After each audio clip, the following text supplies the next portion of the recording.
প্রিয় শিক্ষার্থী বন্ধুরা, তোমরা সবাই কেমন আছো? আশা করি তোমরা সবাই খুব ভালো আছো। আজকে আমরা অধ্যায় 2 লেনদেন দ্বিতীয় ক্লাস। আজকে আমাদের ক্লাসের টপিকটি হচ্ছে হিসাব সমীকরণের উপর লেনদেনের প্রভাব। চলো শুরু করা যাক। আমরা প্রথমেই দেখতে পাচ্ছি হিসাব সমীকরণ নামে একটি স্লাইড আমাদের সামনে এসেছে। আচ্ছা, হিসাব সমীকরণ ব্যাপারটা কি এটা আমাদেরকে প্রথমে বুঝতে হবে। কোনো প্রতিষ্ঠানের একটি নির্দিষ্ট সময়ের মোট সম্পদের পরিমাণ, খুব ক্লিয়ার ভাবে কথাটা বুঝো, মোট সম্পদের পরিমাণ মালিকানা সত্ত্ব ও বহির্দায়ের সমান হবে। অর্থাৎ সম্পদের পরিমাণ মালিকানা সত্ত্ব ও বহির্দায়ের সমান হতে হবে। অর্থাৎ এ সমান এল প্লাস ই, অর্থাৎ সম্পদ সমান দায় প্লাস মালিকানা সত্ত্ব। যে সমীকরণের মাধ্যমে এই সমতা প্রমাণ করা হয় তাকেই হিসাব সমীকরণ বলা হয়। হিসাব শাস্ত্রবিদগণ হিসাব সমীকরণ সম্পদ সমান দায় প্লাস মালিকানা সত্ত্ব এর উপাদানগুলোর পরিবর্তনকারী ঘটনাকে লেনদেন বলে আখ্যায়িত করেছেন। অর্থাৎ একটি প্রতিষ্ঠানে বিভিন্ন ঘটনা ঘটে, সেই ঘটনার মধ্য থেকে যে ঘটনাগুলো সম্পদ, দায় এবং মালিকানা সত্ত্বের পরিবর্তন ঘটায়, এই ধরনের ঘটনাই হচ্ছে লেনদেন। অর্থাৎ সম্পদ, দায় এবং মালিকানা সত্ত্বের পরিবর্তন আনয়নকারী ঘটনা লেনদেন হিসেবে গণ্য হয়। আচ্ছা, হিসাব সমীকরণটি নিম্নরূপ। হিসাব সমীকরণটি হচ্ছে এ সমান এল প্লাস ই। এখানে এতে হচ্ছে অ্যাসেটস, এল এ হচ্ছে লায়াবিলিটিস, ইতে হচ্ছে ইকুইটি। ওকে, তাহলে সম্পদ বলতে আমরা কি বুঝি? সম্পদ বলতে বোঝায় অর্থনৈতিক পরিসম্পদ, যা কোনো ব্যবসায়ের মালিকানাধীন থাকে। কার মালিকানাধীন থাকে? ব্যবসায়ের মালিকানাধীন থাকে, এবং যা মুনাফা অর্জনের কাজে ব্যবহৃত হয়। যেমন ব্যবসায়ের মালিকানাধীন আসবাবপত্র, দালান কোঠা, কলকবজা। আচ্ছা, তারপর হচ্ছে দায়। দায় হচ্ছে, খুব সহজ কথায় বলতে গেলে, দায় কি? দায় হচ্ছে ব্যবসায়ের মোট সম্পদের উপর তৃতীয় পক্ষের দাবি হচ্ছে দায়।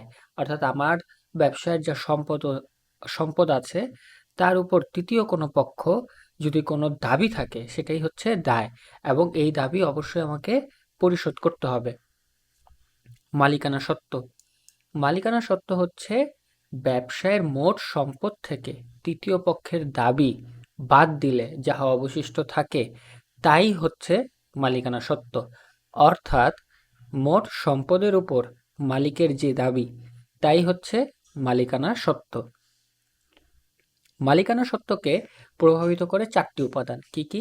মালিকের বিনিয়োগ, আয়, উত্তোলন, ব্যয় বা খরচ। তাহলে এই স্লাইড থেকে আমরা যা জানলাম যে হিসাব সমীকরণ কি, আমরা খুব সহজেই বলতে পারবো কোনো প্রতিষ্ঠানের একটি নির্দিষ্ট সময় মোট সম্পদের পরিমাণ মালিকানা সত্ত্ব ও বহির্দায়ের সমান হবে। যে সমীকরণের মাধ্যমে এই সমতা প্রমাণ করা হয় তাকেই হিসাব সমীকরণ বলা হয়। এবং আমরা সহজেই বলতে পারবো দায় কি, মালিকানা সত্ত্ব কি এবং মালিকানা সত্ত্বের কয়টি উপাদান।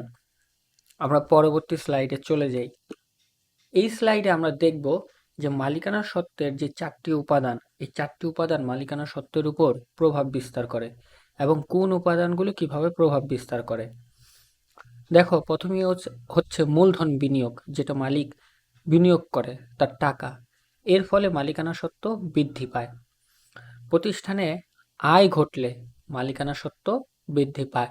প্রতিষ্ঠানের উত্তোলন হলে মালিকানা সত্ত্ব কমে যায়, এবং প্রতিষ্ঠানে খরচ বা ব্যয় সংঘটিত হলে মালিকানা সত্ত্ব কমে যায়।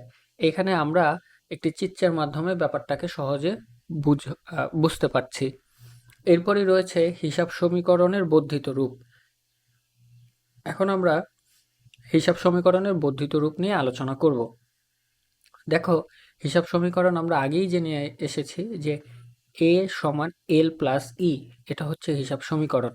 কিন্তু হিসাব সমীকরণের ই যেই উপাদানটি রয়েছে মালিকানা সত্ত্ব, তাকে ভাগ করলে কিন্তু আমরা 4টা উপাদান পাই। সেই 4টা উপাদান হচ্ছে কি কি? সি, আর, ইএক্স, ডি। এগুলো কি? সিতে হচ্ছে ক্যাপিটাল অর্থাৎ মূলধন, আর এ হচ্ছে রেভিনিউ বা আয়, ইএক্স হচ্ছে এক্সপেন্সেস খরচ বা ব্যয়, ডিতে হচ্ছে ড্রয়িংস মানে হচ্ছে উত্তোলন। তাহলে আমরা বুঝতে পারি যে সম্পদ সমান দায় প্লাস মূলধন প্লাস আয় মাইনাস খরচ মাইনাস উত্তোলন। এটি হচ্ছে হিসাব সমীকরণের বর্ধিত রূপ। এই বর্ধিত রূপ কিন্তু আমাদের পরীক্ষায় আসে, তাই আমাদেরকে এই বর্ধিত রূপটি ভালো করে শিখতে হবে এবং প্রতিটি লেটার দিয়ে এর যে ফুল ফর্ম, যে এতে হচ্ছে অ্যাসেটস, এল এ হচ্ছে লাইবিলিটিস, সিতে ক্যাপিটাল, আর এ রেভিনিউ, ইএক্স এক্সপেন্সেস, ডিতে হচ্ছে ড্রয়িংস, এগুলো আমাদেরকে বানান সহকারে ভালো করে পড়তে হবে। এরপরে আমরা যাই যে কোনো ঘটনা লেনদেন হলে তা হিসাব সমীকরণের উপাদানগুলোকে নিম্নলিখিত যে কোনো একটি পরিবর্তন সাধন করবে। অর্থাৎ যে কোনো লেনদেন ঘটলেই সেই লেনদেনগুলো দিয়ে এইখানে যে 5টি বৈশিষ্ট্য আছে, এই 5টি বৈশিষ্ট্যের যে কোনো একটি বৈশিষ্ট্য ঘটবে। সেটা কি? সেটা আমরা প্রথমেই দেখি যে মোট সম্পদ বাড়লে মোট দায় অথবা মালিকানা সত্ত্ব বাড়বে। খুব ক্লিয়ার, সম্পদ বাড়লে দায় মালিকানা সত্ত্ব বাড়বে, আর সম্পদ কমলে মোট দায় অথবা মালিকানা সত্ত্ব কমবে। ক্লিয়ার। একটি সম্পদ বাড়লে অপর একটি সম্পদ কমবে। অর্থাৎ একটি সম্পদ বাড়লে অপর একটি সম্পদ কিভাবে কমে? ধরো তুমি তোমার নগদ টাকা দিয়ে তুমি একটি এসি কিনলে। এই এসি হচ্ছে তোমার সম্পদ, নগদ টাকাও তোমার সম্পদ, কিন্তু তোমার নগদ টাকা তো চলে গিয়েছে। আর এসি, যেই এসি তুমি কিনলা, এই এসি কিন্তু তোমার সম্পদ, এটা কিন্তু তুমি ব্যবহার করতে পারবা। অর্থাৎ তোমার একটি সম্পদ কমলে আরেকটি সম্পদ বাড়লো। 4, মালিকানা সত্ত্ব বাড়লে মোট দায় কমবে। মালিকানা সত্ত্ব বাড়লে মোট দায় কমবে, এটা আমাদেরকে মাথায় রাখতে হবে। 5, মালিকানা সত্ত্ব কমলে মোট দায় বাড়বে। অর্থাৎ মালিকানা সত্ত্ব যদি কমে যায়, আমার প্রতিষ্ঠানের মোট দায় বৃদ্ধি পাবে। এরপরে চলো আমরা পরবর্তী স্লাইডে চলে যাই। আমরা এখানে কি দেখছি? সরি, আমরা দেখছি যে হিসাব সমীকরণের উপাদানের উপর লেনদেনের প্রভাব দেখাও। আচ্ছা, এই বিষয়টা কি? এই বিষয়টা হচ্ছে, দেখো একটি প্রতিষ্ঠানের কতগুলো ঘটনা দেওয়া হয়েছে এবং এগুলো লেনদেন বা লেনদেন নয় সেটা আমরা দেখব, এবং এই ঘটনাগুলো হিসাব সমীকরণের উপর কিভাবে প্রভাব ফেলে সেটাও আমরা দেখব। প্রথমেই চলো চলে যাই, আমরা পড়ি প্রথমে প্রশ্নটি, যে হাসান অ্যান্ড অ্যাসোসিয়েটস জানুয়ারি 1, 2017 তারিখে আইন পেশায় অফিস চালু করে। প্রথম মাসের লেনদেনগুলো নিম্নরূপ। আচ্ছা, প্রথম মাসের জানুয়ারির 1 তারিখে লেনদেনে 1 তারিখে রয়েছে যে আইন পেশায় 50,000 টাকা মূলধন স্বরূপ বিনিয়োগ করা হলো। খুব ক্লিয়ার ভাবে বুঝো, তোমাকে প্রথমেই পাশের ছকে চোখ দিতে হবে না, তুমি জাস্ট ভাবো। তুমি যে প্রথম মাসে জানুয়ারি 1 যে একটি আইন পেশা শুরু করলে 50,000 টাকা দিয়ে, এই যে 50,000 টাকা দিয়ে একটা ব্যবসা শুরু করা হলো, বিনিয়োগ করা হলো, এখানে কি কি ঘটেছে?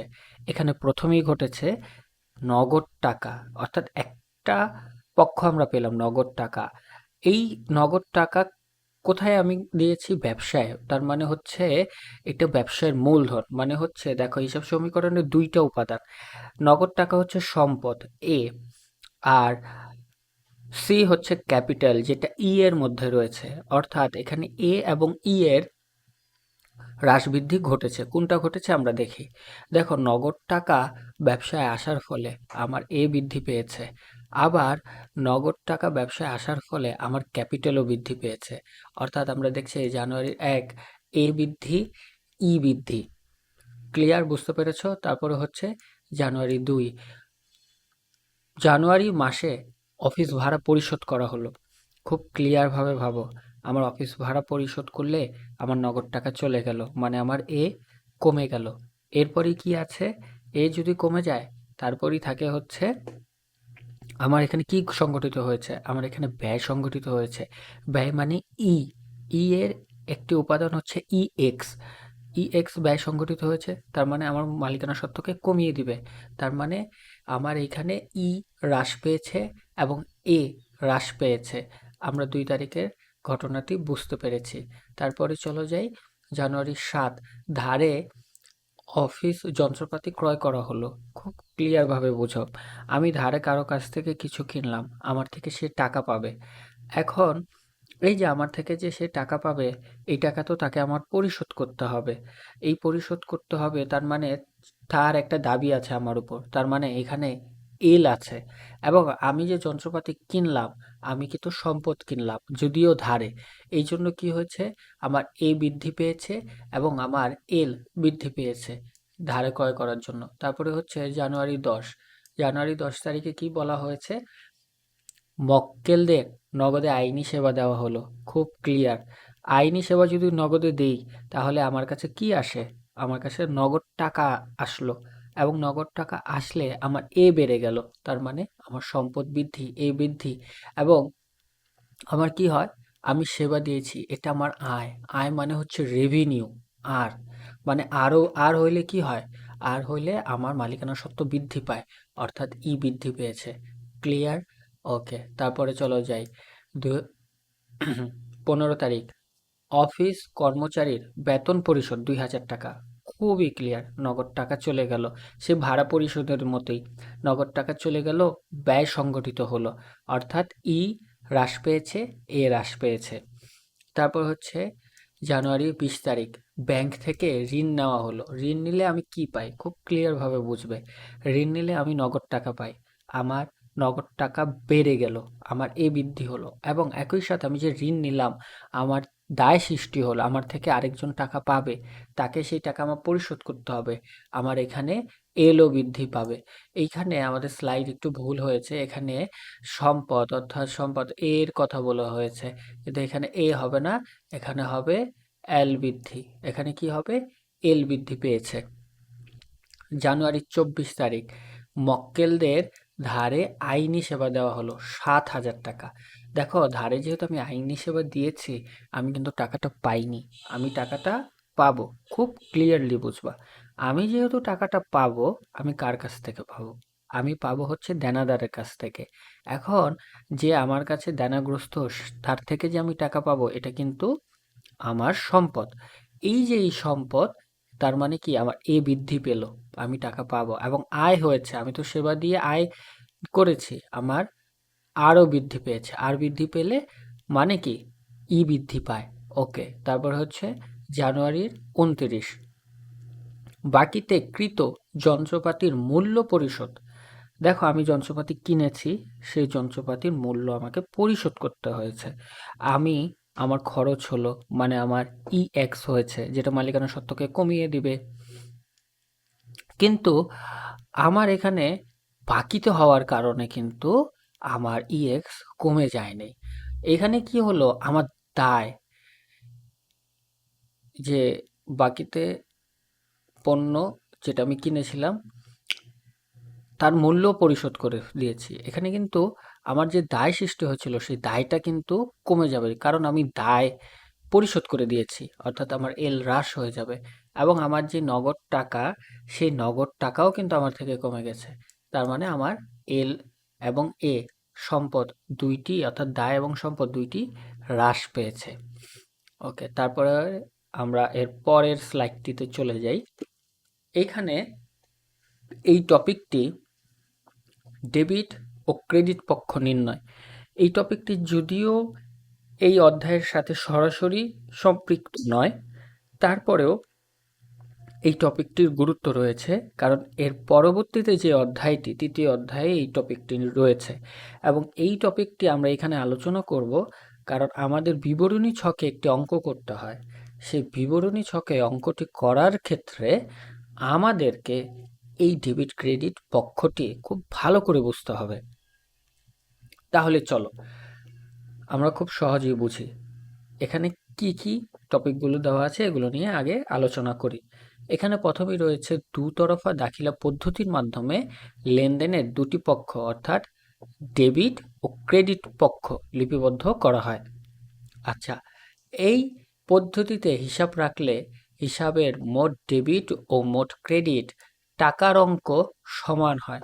অর্থাৎ ডেবিট পাশে যেই পরিমাণ টাকা হবে, ক্রেডিট পাশে ঠিক একই পরিমাণ টাকা হবে।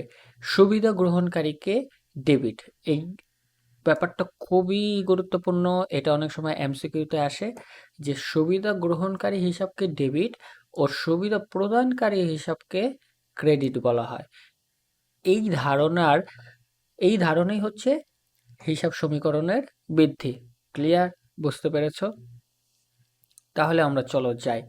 দেখো, আমরা হিসাব সমীকরণের মাধ্যমে যেই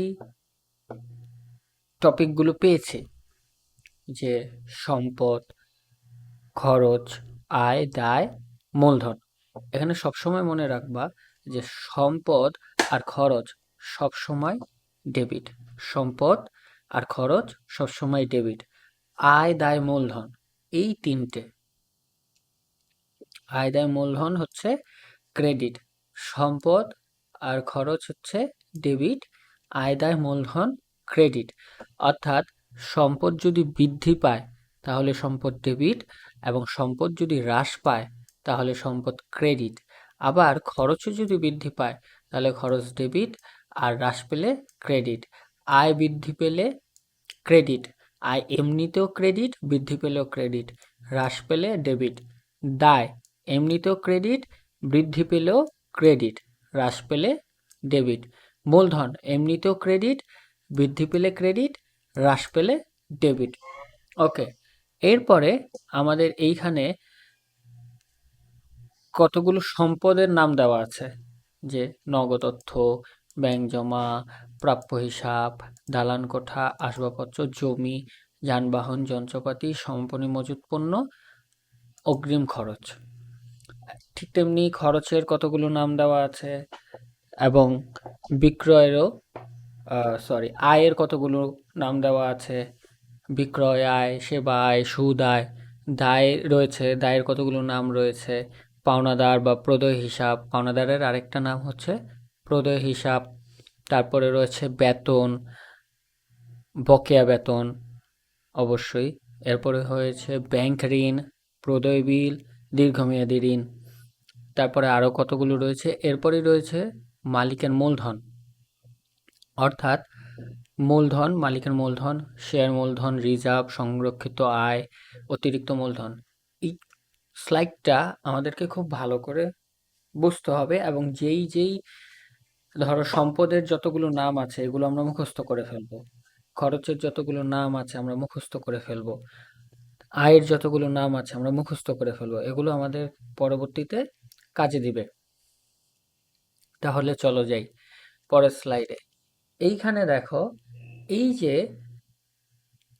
হিসাব সমীকরণের উপর যে লেনদেনের যে প্রভাব, লেনদেন যে একটি লেনদেন ঘটলে হিসাব সমীকরণের কি কি পরিবর্তন হয়, আমরা আগেও এরকম একটি স্লাইডে দেখে এসেছিলাম। এ বৃদ্ধি, ই বৃদ্ধি, এ হ্রাস, এল হ্রাস।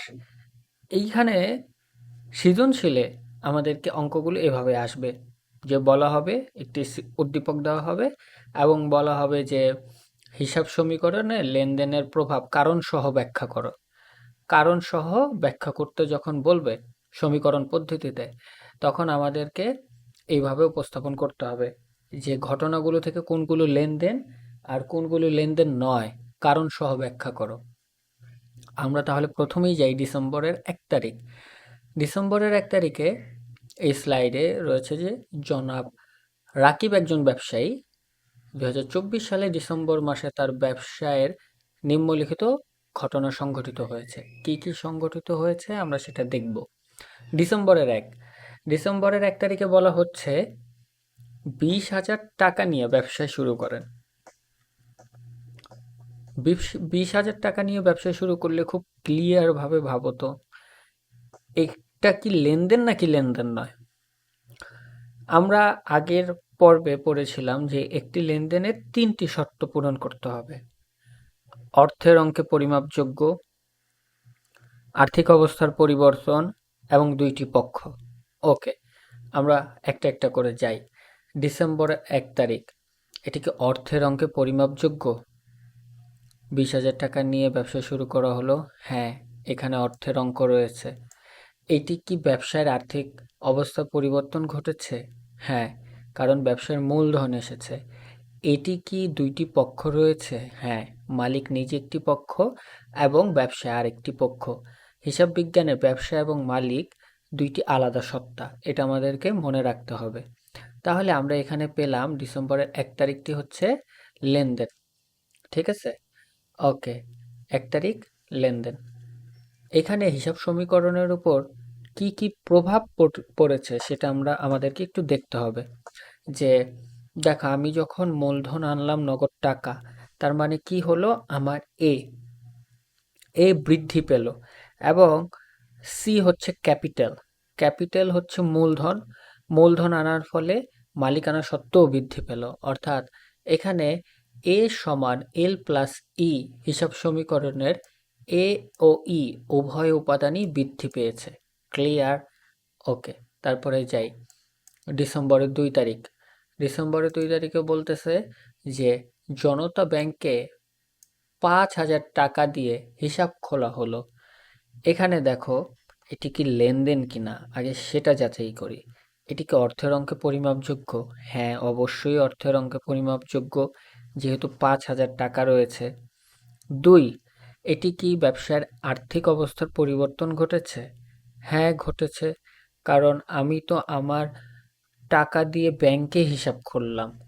ব্যাংকে হিসাব খোলার কারণে আমার কি হলো, আমার ব্যবসার আর্থিক অবস্থার পরিবর্তন হলো, এবং এখানে দুইটি পক্ষ রয়েছে, একটি ব্যবসা প্রতিষ্ঠান আর একটি হচ্ছে ব্যাংক।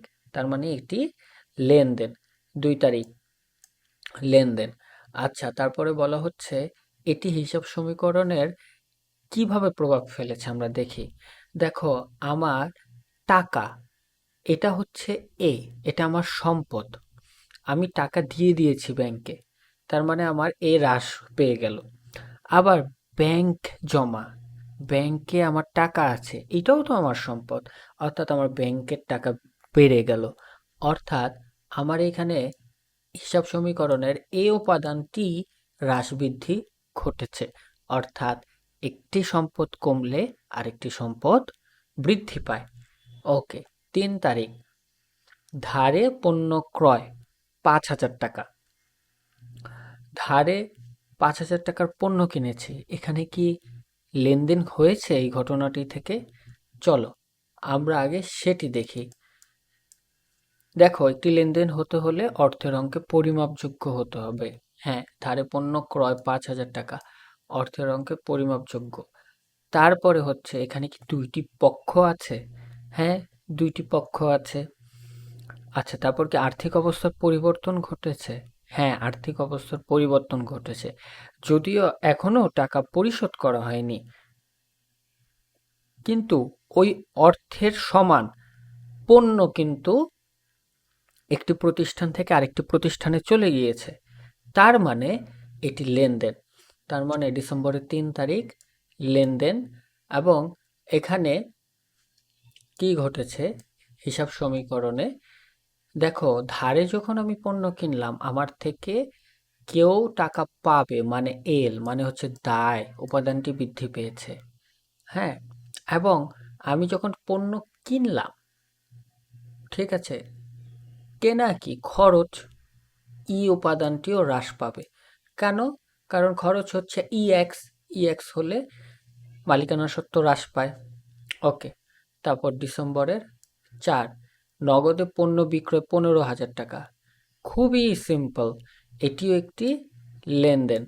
ওকে, এখানে কি ঘটেছে দেখো, আমি নগদে পণ্য বিক্রি করলাম, আমার কাছে টাকা আসলো, অর্থাৎ এ, এবং এর ফলে আমার আয় হলো, মানে আর, আর কি, আর হচ্ছে রেভিনিউ।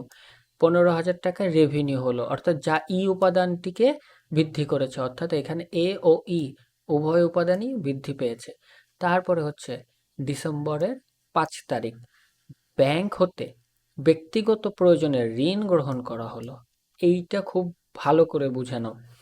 আমি ব্যাংক থেকে ঋণ গ্রহণ করেছি ব্যক্তিগত প্রয়োজনে। এখানে কি অর্থের অঙ্কে পরিমাপযোগ্য? অবশ্যই অর্থের অঙ্কে পরিমাপযোগ্য। 10,000 টাকা। এখানে কি দুইটি পক্ষ রয়েছে? অবশ্যই দুইটি পক্ষ রয়েছে। একটি কে? ব্যাংক, আরেকটি মালিক নিজে। ক্লিয়ার? কিন্তু এখানে কি আমার ব্যবসায়ের আর্থিক অবস্থার কোনো পরিবর্তন ঘটেছে? না, কারণ এটি হয়েছে তার ব্যক্তিগত প্রয়োজনে, ব্যক্তিগত, যা ব্যবসায় কোনো ইফেক্ট পড়ে নাই। তার মানে এই 5 তারিখ এটি কোনো লেনদেন নয়। এখানে এ সমান এল প্লাস ই হিসাব সমীকরণে কোনো প্রভাব পড়েনি। তারপরে হচ্ছে ডিসেম্বরের 6 তারিখ, নগদে আসবাবপত্র ক্রয়। খুবই সিম্পল। হ্যাঁ, এটি অর্থের অঙ্কে পরিমাপযোগ্য, দুইটি পক্ষ হয়েছে এবং আর্থিক অবস্থার পরিবর্তন ঘটেছে, এবং সম্পদ মানে নগদ টাকার বিনিময়ে আসবাবপত্র কিনেছি, এ উপাদানটি হ্রাস বৃদ্ধি পেয়েছে। এর পরবর্তী স্লাইডে আমরা চলে যাব। এইখানে সেম একটি অঙ্ক দেওয়া আছে। আমি জানি তোমরা যারা আগের অঙ্কটি বুঝে ফেলেছ তারা এই অঙ্কটি একদমই ইজিলি করতে পারবা, কিন্তু তারপরেও এখানে কিছু নতুন নতুন এন্ট্রি এসেছে, সেগুলো নিয়ে আমি একটু আলোচনা করব।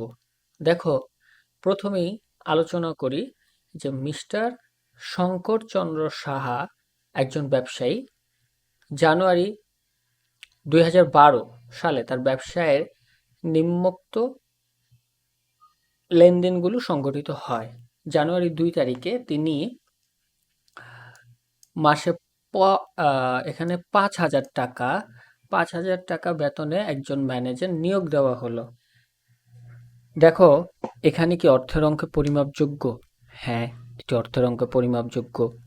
আমরা প্রথমেই হচ্ছে লেনদেন কিনা সেটি যাচাই করছি। হ্যাঁ, অর্থের অঙ্কে পরিমাপযোগ্য। 2, এখানে কি দুইটি পক্ষ রয়েছে? হ্যাঁ, আছে, একটি মালিক আর একটি ম্যানেজার। এখানে কি আর্থিক অবস্থার কোনো পরিবর্তন ঘটেছে? না, আর্থিক অবস্থার তো কোনো পরিবর্তন ঘটেনি, মাত্র নিয়োগ দেওয়া হয়েছে, তাকে তো টাকা দিয়ে দেওয়া হয়নি। তার মানে এটি লেনদেন নয়। জানুয়ারি 2 তারিখ কোনো লেনদেন নয়। এখানে এ সমান সমান এল প্লাস ই হিসাব সমীকরণে কোনো প্রভাব পড়েনি। তারপরে হচ্ছে এখানে পরে নিতে বসিনার হবে। ওকে, তারপর হচ্ছে জানুয়ারি 7, ধারে পণ্য বিক্রয়। অ্যাজ সিম্পল অ্যাজ আগে যেটা শিখেছি তেমনই, যে খুবই ইজি, যে ধারে পণ্য বিক্রয়, দুইটি পক্ষ রয়েছে, আর্থিক অবস্থা পরিবর্তন ঘটেছে এবং অর্থের অঙ্কে পরিমাপযোগ্য এটি লেনদেন, এবং এ ও ই উভয় উপাদানই বৃদ্ধি পেয়েছে। তারপর নগদে মণিহারি ক্রয়, এটা তোমরা পারবে। তারপর আরেকটি, এই যে জানুয়ারি 12, এটা নিয়ে আমরা একটু আলোচনা করব, যে শঙ্করচন্দ্র তার ব্যক্তিগত তহবিল থেকে ছেলের স্কুলের বেতন দিলেন 2,000 টাকা। দেখো, ব্যক্তিগত তহবিল থেকে, এখানে কিন্তু ব্যবসা প্রতিষ্ঠানের সাথে কোনো সম্পৃক্ততা নাই, ব্যবসায়ের আর্থিক অবস্থার কোনো পরিবর্তন ঘটে নাই। তার মানে এটি কোনো লেনদেন নয়। 12 তারিখ, এটি কোনো লেনদেন নয়, কোনো প্রভাব পড়েনি। ওকে, জানুয়ারি 20, সুমন ট্রেডার্সের নিকট হতে 5,000 টাকা পাওয়া গেল। অর্থাৎ আমি আমার পাওনাদারের থেকে, অর্থাৎ আমার যে দেনাদার ছিল সেই দেনাদারের থেকে আমি টাকা পেতাম, সেই টাকাটা পেয়ে গিয়েছি। অর্থাৎ দুইটি সম্পদ, একটি সম্পদ অর্থাৎ দেনাদার হ্রাস পেয়ে গেল এবং নগদ টাকা বৃদ্ধি পেল, অর্থাৎ এই উপাদানটি হ্রাস বৃদ্ধি পেয়েছে। আর জানুয়ারি 25, বিজ্ঞাপন বাবদ পরিশোধ করা হলো, এটিও খরচ। এটি আমরা আগেই পড়েছি যে এটি লেনদেন, এবং এ ও ই উপাদান উভয় উপাদানই হ্রাস পেয়েছে। ঠিক আছে, আমরা আমাদের পরবর্তী স্লাইডে চলে যাই। এই স্লাইডটি খুবই গুরুত্বপূর্ণ এবং এই অঙ্কটি অনেকের কাছেই খুবই ঝামেলাপূর্ণ বলে মনে হয়, কিন্তু আমরা আজকে খুব সহজে এই অঙ্কটি শিখব। যে যখন বলবে লেনদেনের প্রভাব বিবরণী ছকে দেখাও, এটি পরীক্ষায় আসবে আসবে আসবেই, এবং এই অঙ্কটি আমরা আজকে খুব সহজেই শিখব। এটা আমরা কিভাবে শিখব? দেখো, এখানে বলেছে মিস্টার দীপক জানুয়ারি 1, 2024 তারিখে তার আইন পেশার অফিস চালু করেন। তার প্রথম মাসের লেনদেনগুলো নিম্নরূপ। এখানে কতগুলো ঘটনা দেওয়া আছে। দেখো, আমরা যখন বিবরণী ছক তৈরি করব, তখন আমাদেরকে এই রকম দুইটি অংশ ভাগ করে নিতে হবে। একটি অংশ হচ্ছে তোমার সম্পদ এ, আরেকটি অংশ হচ্ছে এল প্লাস ই। খুব ক্লিয়ার। সম্পদ তো আমরা জানি, আমাদের সম্পদগুলো কি কি: নগদ টাকা, ব্যাংক জমা, যন্ত্রপাতি, আসবাবপত্র, দেনাদার। এল প্লাস ই, এখানে আমরা সমীকরণটিকে ভেঙে উপস্থাপন করেছি। এল হচ্ছে আমার দায়, সেখানে পাওনাদার হইতে পারে, ব্যাংক ঋণ হইতে পারে, আমার বকেয়া বেতন হতে পারে, আমার অগ্রিম আয় হতে পারে, যা হচ্ছে দায়, এবং মূলধন। দেখো এখানে আমরা এই দুঃখিত, যা হচ্ছে দায় হবে, হ্যাঁ, এবং মূলধন। দেখো এখানে কিন্তু আমার ব্যয় এবং আয়, এই দুইটির জন্য কোনো ঘর নাই। ব্যয়, আয় এবং হচ্ছে উত্তোলন, এই দুইটির কোনো ঘর নেই, এই তিনটির কোনো ঘর নেই। দেখো, যদি আমার আয়, ব্যয় এবং উত্তোলন ঘটে, তাহলে সবসময় মনে রাখবা ক্যাপিটাল অর্থাৎ মূলধনের সাথে আয় সবসময় যোগ হবে। এই মূলধনের ঘরে আয় সবসময় যোগ হবে, এবং ব্যয় হলে সেটি মূলধন থেকে বাদ হয়ে যাবে, এবং উত্তোলন হলে সেটি মূলধন থেকে বাদ হয়ে যাবে। আমি এইখানে খুব সহজে করার চেষ্টা করেছি অঙ্কটি। অনেকে উদ্ধৃত বা ব্যালেন্সের একটি ঘর করে, এবং ব্যালেন্স প্রত্যেকটা এন্ট্রির পরপর একটি করে ব্যালেন্সের লাইন লিখে। আমরা এখানে সেটা করব না, আমরা খুব ইজিলি শেখার চেষ্টা করব। ওকে, চলো প্রথমেই যাই। জানুয়ারি 1, জানুয়ারি 1-এ বলা হয়েছে হিসাব পেশায় 50,000 টাকা বিনিয়োগ করা হলো। দেখো, 50,000 টাকা যদি হিসাব পেশায় বিনিয়োগ করা হয়, তাহলে কি ঘটে? আমার নগদ টাকা আমার ব্যবসায় চলে আসলো, এবং আমার সি ক্যাপিটাল, এটাও ব্যবসায় চলে আসলো, বৃদ্ধি পেল। অর্থাৎ আমার এ বৃদ্ধি পেয়েছে, এতে নগদ টাকা, এর ঘরে, সম্পদের ঘরে নগদের নামে একটি ঘর করব, সেখানে 50,000 টাকা লিখব। এবং আমার সি মানে হচ্ছে ক্যাপিটাল, মূলধন, মূলধনের ঘরে 50,000 লিখব। তারপরে হচ্ছে জানুয়ারি 2, জানুয়ারির 2 তারিখে কি ঘটেছে? জানুয়ারির 2 তারিখে জানুয়ারি মাসের অফিস ভাড়া প্রদান করা হলো, আমার থেকে নগদ টাকা চলে গেল, মাইনাস করে দিলাম। খুব ক্লিয়ার করে বুঝো, নগদের থেকে 3,000 টাকা মাইনাস করে দিলাম। এবং ব্যয় EX হলে আমরা কি করি সব সময়? আমরা সেটা মূলধন থেকেও মাইনাস করে দিই। তারপরে হচ্ছে জানুয়ারি 7, ধারে অফিসের যন্ত্রপাতি ক্রয় করা হলো। যন্ত্রপাতি আমার সম্পদ, এই যে জানুয়ারি 7, যন্ত্রপাতি আমার সম্পদ, যন্ত্রপাতির ঘরে লিখলাম, সম্পদ বৃদ্ধি পেল, লিখে ফেললাম। এই যন্ত্রপাতি ঘর আমরা সম্পদের পাশে করব, আমরা লিখলাম।